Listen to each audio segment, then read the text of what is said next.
Meus queridos, tudo bem? Agora eu gostaria de falar a respeito de fé. Você perguntou se você tem fé? De fato, eu acredito que a tua resposta é que sim, não é verdade? Eu tenho fé. E se eu te perguntar o que é a fé, você vai me dizer que fé é o firme fundamento das coisas que se espera e a prova das coisas que não se vê, não é verdade?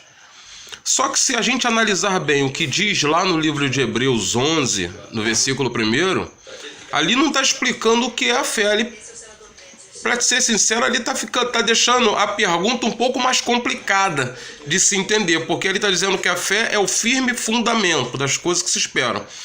Aí eu começo a pensar o seguinte: que fundamento é esse? O que é esse fundamento que me faz acreditar, me faz confiar, me faz ter certeza nas coisas que eu não vejo e nas coisas que eu espero? Então, quando eu começo a analisar a fé dessa forma, eu começo a ver algumas coisas interessantes relacionadas à fé. Quer ver uma coisa interessante? Eu pergunto se você tem fé, você fala: não, eu tenho fé, eu creio em Deus, que Deus vai fazer. Mas aí a palavra do Senhor diz que Satanás ele crê de tal forma que se estremece de temor. É lógico que quando eu cito Satanás aqui, eu não estou falando que ele ainda tem algum tipo de poder ou autoridade sobre a vida de seja lá quem for. Mesmo porque, se eu for usar esse termo Satanás, eu vou usar apenas como um adjetivo, como um adversário. Por quê? Porque a palavra do Senhor diz no livro de Hebreus 2,14 que o diabo já foi aniquilado, que lá no livro de Colossenses diz que os demônios, principais e potestades já foram humilhados e despojados publicamente quando o Senhor triunfou sobre eles na cruz do Calvário. Mas voltando sobre a fé. O que acontece? A palavra do Senhor diz que sem fé é impossível agradar a Deus. Em contrapartida, eu não sei o que é a fé. Eu penso que eu sei o que é fé. Eu penso que eu tenho fé porque eu digo que eu tenho confiança, que eu acredito. Só que a palavra do Senhor diz que a fé é um fundamento, que me fundamenta a acreditar no que eu não vejo e no invisível. Se é um fundamento que vai me fazer acreditar firmemente em algo que ainda não aconteceu, que eu espero, ou naquilo que eu não posso ver, tipo, eu não vejo anjos, mas sei que Deus deu ordem aos anjos a nosso respeito. Eu não vejo anjos, mas sei que todos eles são espíritos ministradores enviados a serviço daqueles que hão de dar a salvação, e por isso eu acredito que Deus vai me proteger a todo momento que eu necessitar. Eu não vejo anjos, mas eu sei que vai cair 1000 de um lado, 10.000 do outro, mas eu não vou ser atingido porque eu estou sendo protegido pelos anjos. Eu não fui ainda arrebatado, não fomos nos encontrar com Jesus nos ares, mas eu espero isso e tenho certeza que vai acontecer mediante algo que me fundamenta a acreditar dessa forma.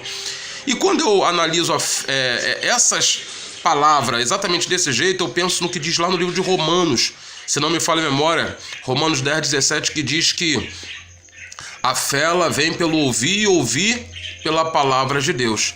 Então isso está começando a me esclarecer o quê? Que a fé é algo que vai me dar uma certeza, uma garantia, vai me fundamentar, mas é algo que está na palavra de Deus. E na grande maioria das vezes as pessoas não têm ciência do que é isso, de fato. Por quê? Porque a palavra do Senhor diz que é mistério, que precisa ser revelado, e nem todo mundo ainda foi revelado desses mistérios.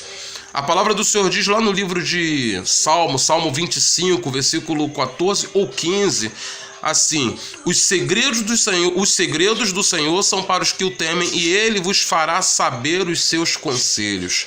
A palavra do Senhor também diz assim, olha: aquilo que o olho não viu, o ouvido não ouviu e nunca subiu ao coração do homem é o que Deus tem preparado para nós. E como eu falei no outro vídeo, as pessoas pensam que isso daí é só depois do arrebatamento, só depois de estar na glória, enquanto que na realidade, aquilo que o olho não viu, que o ouvido não ouviu e que nunca subiu ao coração do homem, está bem alinhado com o que diz lá no livro de Apocalipse.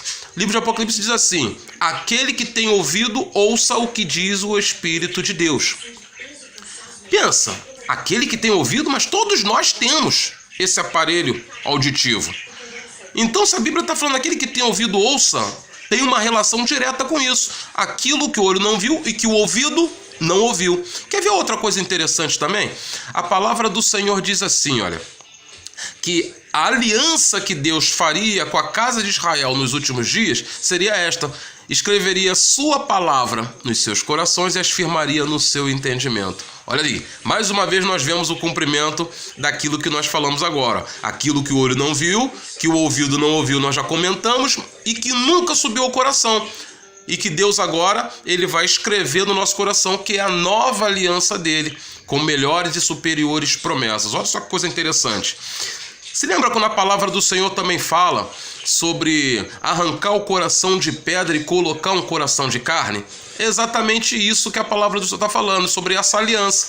Alguém uma vez virou para o Senhor Jesus e falou assim: os seus discípulos não lavam as mãos para poder se alimentar? Jesus os redarguiu falando a seguinte frase: o que contamina não é o que entra pela boca, mas o que sai, porque é do coração do homem é que procede todo tipo de maldade, malícia, adultério, assassinato, é do coração.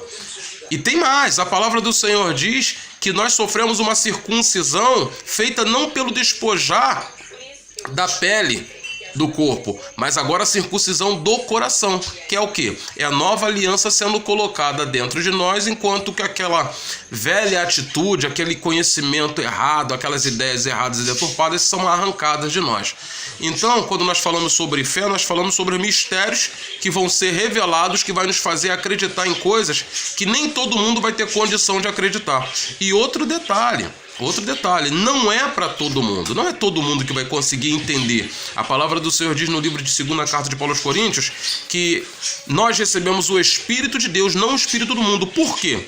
Porque as coisas de Deus são espirituais e só podem ser discernidas espiritualmente. Então, se você recebeu o Espírito de Deus, como que você vai saber? Se você começar a frutificar, produzir frutos do Espírito, que só com o Espírito de Deus que você pode produzir frutos do Espírito. Aí sim você vai saber se você está em condições ou não de começar a discernir e a entender as coisas espirituais.